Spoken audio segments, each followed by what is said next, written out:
Bonjour parents d'enfants 0-5 ans pour qui le sommeil représente un défi. Anne Renaud aujourd'hui pour une autre capsule. Ce qui m'a inspirée aujourd'hui, c'est que cette semaine, j'ai entendu à plusieurs reprises certains parents me parler d'une dynamique difficile à la maison. Puis là, je me suis dit, il faut que j'en parle dans une capsule, ça touche tellement de gens.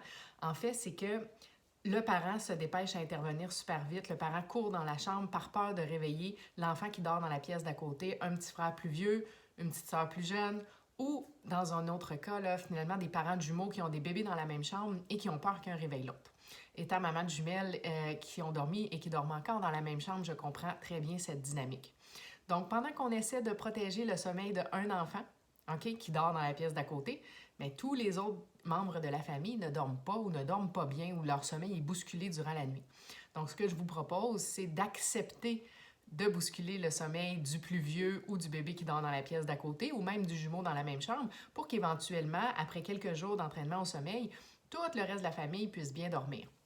Ce qui arrive, là, dans la majorité des cas, je vous donne un exemple, vous avez un petit bébé, par exemple, de 8 mois et vous avez un enfant de 2 ans et demi, par exemple, dans la pièce d'à côté. Donc, bébé se réveille, on court dans la pièce pour ne pas réveiller le plus vieux.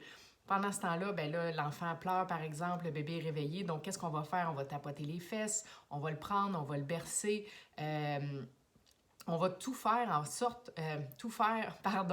pour essayer de lui faire retrouver le sommeil. Puis dans certains cas, à bout de ressources, finalement, on va choisir de redonner du lait parce que c'est tout ce qui semble fonctionner, même si au stade où le bébé était rendu, il ne buvait plus de lait la nuit.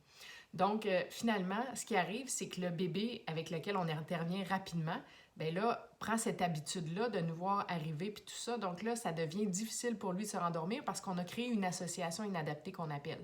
Donc, ce que je vous propose, ça va être de travailler avec le bébé qui se réveille et pendant ce temps, c'est sûr que les premières nuits ou même juste la première nuit, si on a le privilège d'avoir des grands-parents qui peuvent aider, on envoie le grand frère ou la grande sœur dormir chez les grands-parents ou si c'est pas possible, ce qu'on peut faire, c'est de demander à un parent, par exemple, d'en a un qui fait l'apprentissage pendant que l'autre va peut-être aller dormir dans le sous-sol. Là, on va faire un soir de permission spéciale, on s'en va faire du camping dans le sous-sol.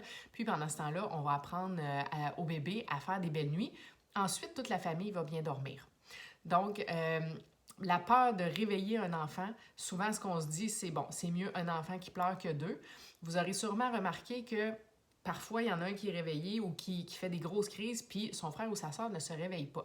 Des fois, il se réveille. C'est sûr qu'avant de commencer l'apprentissage, on peut avertir, par exemple, le plus vieux, puis lui dire « Si jamais cette nuit, tu entends ton frère ou ta sœur se réveiller, ne t'inquiète pas, je m'en occupe, ferme tes petits yeux, puis rendors-toi. » Et ça va durer quelques nuits, et après ça, tout le monde va bien dormir.